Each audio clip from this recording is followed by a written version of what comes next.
Good morning. আজি কচুৰি বনাওঁ আহক।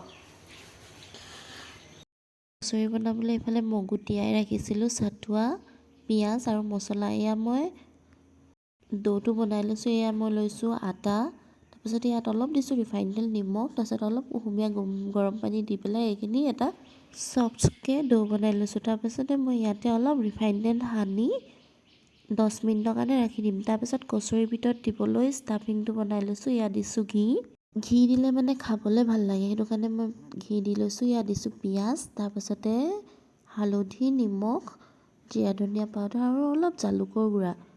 অলপ দেৰি সিজাই মই তাৰপাছত ইয়াতে দি দিছোঁ মগু দাইলখিনি।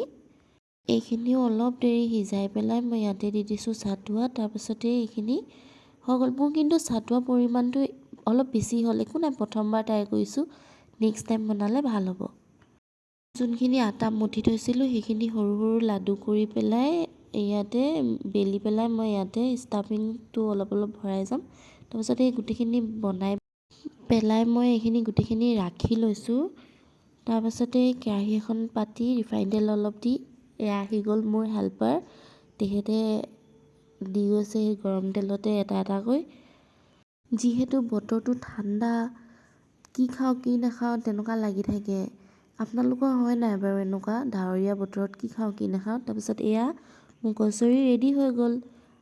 ভাল লাগিলে লাইক কৰিব দেই।